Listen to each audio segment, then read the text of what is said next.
everyone, it's Lisa here from Business in Heels, and I'm so lucky to be here today with Jules Brooke. We had a couple of technical difficulties. You all know what it's like, and here we are. So welcome back. We made it! Yay! We thought today we would talk to you about, for all of you who've got great profiles and great businesses, how do you actually get that out further? So Jules is going to tell us a little bit about that. So Jules, what sort of people should look to raise their profile in the media? Okay, so if you are a coach, if you're a service provider and you want to be seen as an expert in your field, perhaps you're an author, those kind of people, if you want to get even more sort of credibility for yourself, then for people to read about you in the media is really helps kind of position you as an expert. So I would suggest anybody that is trying to get their name out there as a bit of an expert in whatever their field might be, then you really need to start getting some thought leadership stuff out there so that people know that you're an expert. So what sort of stuff do you need to get started?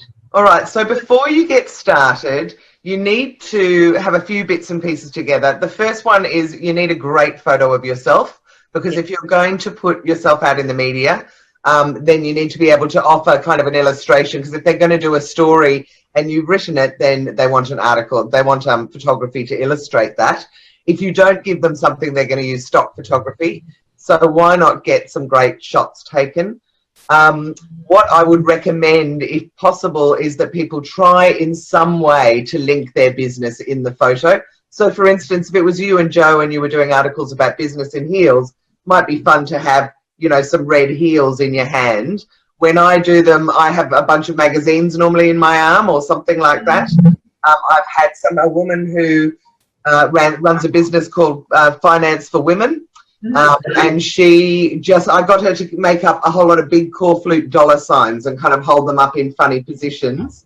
So clever. And it just works really well, because if you can imagine, if you're running Money Magazine or the Money pages or finance pages in a magazine or a newspaper, almost everybody sends stuff without photography, and they have to put something on the page. So the person that supplies them with a photo is going to be in with a much, much better chance of getting covered. So you need to have good photography. You need to have a short bio, a biography of yourself, which is not your CV. It's a paragraph, maybe two maximum, which really is about why you set up the business and how your life relates to your business. So we don't care that you did a degree in, you know, geology when you were 12, unless it's relevant because your business is to do with geology. But if you have had a life-changing experience that, you know, God forbid, some people get sick and then they decide that they're going to go out on their own. Some people get made redundant, whatever it might be. You might want to put a bit of flavour about why you're so passionate about your business, why you set it up, and what makes you an expert in your field. So that's your biography. And then the next thing that you're going to need is articles or something that you can put out with information. But we'll cover that one in a minute when we keep going. You were touching on the pictures, and there's an element of branding in that, isn't it? So, yeah. You know, I mean, if we took you have always kept your hair pink, right? So you've got this, you know, outrageous sort of brand message. I do not. You do. And it's lovely. And so, you know, it's about making sure people are congruent, right, to their branding. Yeah, absolutely. And then, sorry, just to go back to the articles, you've got to pretend you're the journalist. So what you're offering them is articles that will be something about your area of specialty. So you can take that out from your blog, but you'll need to reword it. You can write, you know, take parts of your book. If, for instance, you're an author these days and you're a self-published author, unfortunately, the media has the attitude of there is no gatekeeper for people who are self-published. And so a few journalists have told me they literally just throw it in the bin if they get a book. So how do you get that cut through? You need to take the content from your book out and then put that content into an article and then send it out. So that way you're offering advice for their readers, and you write your articles as if you are the journalist who is writing for the readers, other than, sorry, just to add one little thing in there, if you write an opinion piece, which means that you've read something in the newspaper or something is trending in the media and you disagree with it, or you've got some kind of insights about it, then you can write that in the first person. So you would say, you know, having worked in PR for the last 15 years, I keep seeing people saying such and such, and I don't believe that's right, and this is why. So that would be done in the first person. So I'd talk about I and me, and then at the very bottom it'll say this article has been provided by Jules Brooke, blah, blah, blah. Yeah, okay. So that's kind of the way that works. Yeah, and I think to your point about the book, it's really important people get, the journalists are the most time poor people in the world. They get thousands of emails a day. You can't even imagine it. So you need to make it really easy for them to like you, don't you? That's right. And really, if you can give them an article where they can cut and paste it and plop it into a magazine or a newspaper with your little bio at the bottom, then their job's done. They can move on to the next one. So you make it as easy as you possibly can for them. Yeah, awesome.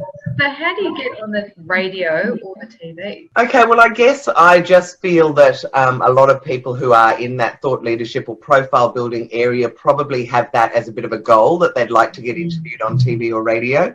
So radio is very easy. Really, you take your media release and your idea for an interview, and what I would do is call a radio producer. So think about a show that you think you would work really well on, and call the producer. You can just call the radio station, you know, if it's the ABC, you just call the ABC and say, I want to speak to this person, or 3AW or 6PR or wherever you might be. Ask to speak to the producer and pitch the story to them, and be aware that normally with radio, they will put you on in the next couple of days. So it needs to be fairly timely. There's no point going to a radio producer and saying, will you interview me in 6 weeks when my business launches, or I've got a new program launching, because they'll say, come back to us in 5.5 weeks. So it's very immediate with radio. TV, I would normally like to have a couple of weeks up my sleeve, you know, so I'd be pitching it a couple of weeks out. And what you need to do when it's television is you need to think, okay, this is a visual medium. What is it that you can do to help maybe interact with the presenters, or have you got something that you can show to demonstrate what it is that your business does? So for instance, I worked with a woman who had a business called Upcycle Bride. So it was recycling wedding gear, and she managed to get herself on TV, but she also went to the producer with, this is the idea, but I can also provide you with models to model them. I'll provide you with like a little catwalk kind of show that we could do. And then myself and the presenters will be able to, you know, we can all talk about it when they're on air. Sometimes you might want to go on and demonstrate something. Sometimes you might want to bring on kids because they love kids. Maybe you're helping pregnant women do something. You'd bring the a pregnant woman, or at least offer it to the journalist, so that you're rounding out the story. You know, if you're going for something on like a current affair, or one of those more current affair type shows, they might want, and you say I was going to go on and talk about PR, it would be helpful then for me to be able to say I can bring, or I can offer a couple of small business owners that have tried it, you know, and you can talk to the head of the PR Institute if you want to have a different view. So you give them an opportunity to round that story out, and it's not just about you, it's about them showing something that's bigger than just an ad. Otherwise they'll see it as an ad. Yeah. Yeah. You've already mentioned about blog posts and ebooks, haven't you? So yeah. I guess the only other thing that I'd like to say is be very careful. If you write a blog post and you publish it on your website, a lot of media outlets will then consider it's published, so it's done. Yeah. So my trick, my advice would be two things. One is, if you write a really good article for your blog and you think it's good enough, send it out to the media first. And then if they like it, they'll run it. If they don't like it, then put it in your blog. But that way you give them the first opportunity to publish. And the other thing is, if you have already published it but you want to use it, just rewrite it a bit. Because Google, unfortunately, looks at articles that are the same, even if they're on different websites, and won't rank them because it's already been on the internet. So you need to edit it a bit and make it a little bit different so that Google will see it as a separate article. And so how do you get a regular spot in a magazine or on TV or on radio? Well, I think that's the holy grail for most people. They all go, maybe. I would like it too. Okay, so the way that it works normally is that they will get you need to get yourself onto that show first, or into that magazine with something that you've written, or onto the show for an interview. if they like you and you get on really well with them, then you are absolutely within your rights to say, I'd love to come back again. Normally they will say that's fine. They might say, you know, we don't like to do this too often, or actually, you know, we do like to do it quite frequently. Would you be able to come on? And you need to give them an idea of what sort of things you could bring to the table. So if it was TV, you might say, I could come on and review parenting products each month, or I could review tech items, or you know, I could bring on someone that could be interviewed each month by me. If it's articles that you're submitting to a magazine or a newspaper, you'll be pleased to know that a lot of them are looking for regular contributors. So that is the magic word, and you would say to them, I've got a whole lot more articles. I'd be quite interested in being a regular contributor. Would you be interested? And they might say, look, we'll just do another couple of articles of yours and see whether we'll be getting any traction from it first, or they might be really, you know, really keen to have you on straight away. There's magazines like Startup Smart and Smart Company and Dynamic Business, just in the small business section. They're nearly always looking for regular contributions. So if you can say, I'll give you an article a month, they're just going to go, thank you so much, great, send it through, we'll take all of it.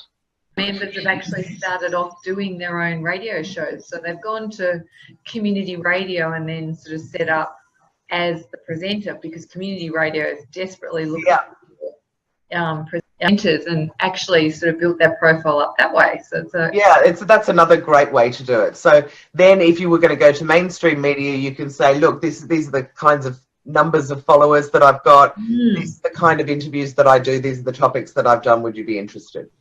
Yeah, absolutely. So then, the main thing is don't be scared. I mean, the worst thing that'll happen is they're going to say, no, we're not really interested, and you haven't lost anything because you're not already on anyway. So, you know, it's always worth asking the question. I was actually on a TV show on Sky TV a couple of years ago, and the presenter I knew does a show on Macquarie Radio, which goes across 52 different stations. And literally at the end of the TV interview, we got on really well. And I said to her, is there any chance of getting a radio interview? And she was like, yes, no one ever asked me. I'd love you. You're on next week. So hey, that's how easy it is. You've got to ask or you don't get. Yeah, okay. Well, I think a lot of people would be so intimidated that they got there, they would feel uncomfortable to ask for more. So that's great advice. It really is. So, you know, for lots of women, they'll say, oh, yeah, but, you know, whilst I'd love that, I'm not really worthy. Why would I be newsworthy? What sort of comment would you make for them? Well, I would say that everybody is newsworthy, and that the media are constantly on the look for content. They desperately need it.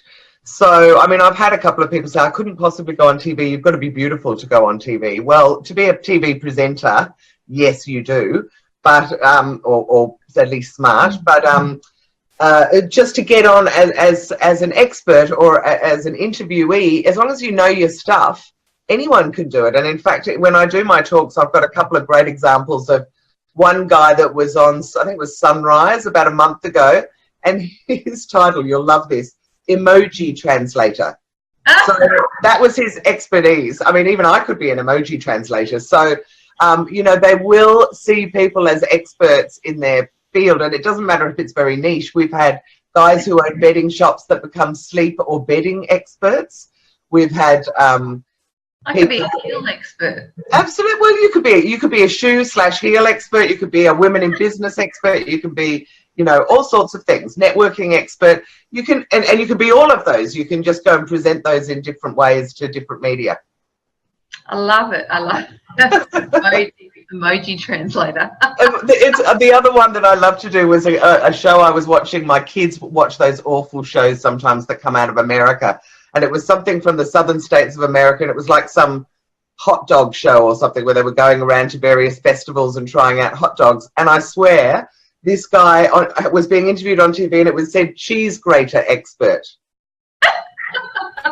So anyone can be an expert at anything. Clearly. And that's not to denigrate all you people that are true experts in your field. No, not at all. Absolutely. No, I'm just saying don't be scared. You know, you don't have to have 55 million degrees to be an expert. You just need to know your stuff in your own industry. Mm.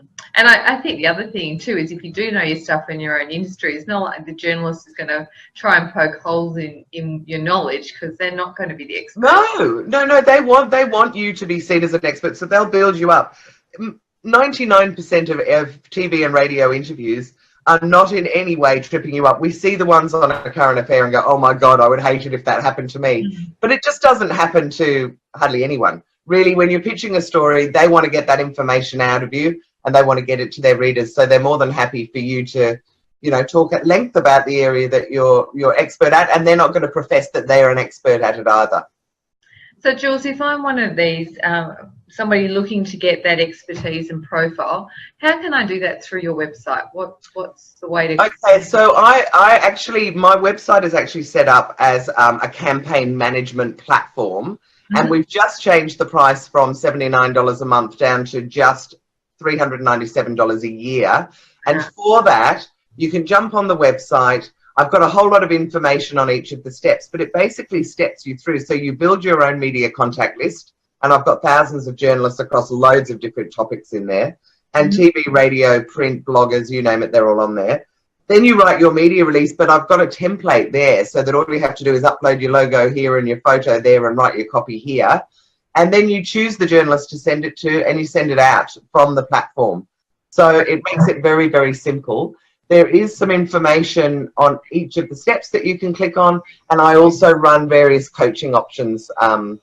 So we've got one coming up that's going to be 12 months worth of publicity, and people will be able to come to a 2-day event every 3 months and sit down with myself and journalists, and we'll brainstorm and help you write your media releases, build your media contact list, and then send it out. And then you come back 3 months later and we do the next 3 months worth of PR. So that's one of my programs. I've also got an online boot camp that we'll be launching very soon. So I'll tell you all when it all happens. But in the short term, I would just suggest that if anyone is interested in learning, then jump onto my website and sign up for the free newsletter. In that, I'm doing interviews with journalists each month. So I'm asking them, how do you like to be approached? What do you think about follow-up? What's the best kind of pitch? So people will be able to see all of that. And if you're on the mailing list, then you will hear about these events as well. Oh, that's awesome. So the link to your website is on this video, so have a look at it. And thinking about maybe doing an awesome webinar where we can bring some journos on and, you know, have that discussion even between you and your counterpart in the US. So that's right. She would love to do that. And I think maybe that some of your well, firstly, PR is PR really all around the world, but it might be if you've got an online store and you want to try doing some PR in the US for your US market, Krista will be there to be able to answer those questions as well. So we'd be very excited to do it. And I've also got some journalists that I work with that specialize in polishing your media release and polishing your pitch, that will be able to give you insights into how to really pitch well to TV, because they are TV producers themselves. Yeah, so if you're interested in being involved in the webinar, put a little comment on the bottom. We're also seeing you putting Jules in the hot seat, so you can actually ask her questions about your business and she can come up with some of the right sort of angles for your business. So I think that could be a lot of fun. I'd love that. If that's something of interest to you, after you finish watching this, put a little comment down there for me. That would be great. So thanks so much, Jules. I think you just... some great tips, everybody who's looking to raise their profile. And I know we have a lot of experts, professional experts, as well as coaches and a number of other people that, you know, are really looking to do this. So some really valuable tips. So thank you very, very much. My pleasure. Thank you very much for inviting me, and everyone have a great Easter. Yeah, absolutely. Take care.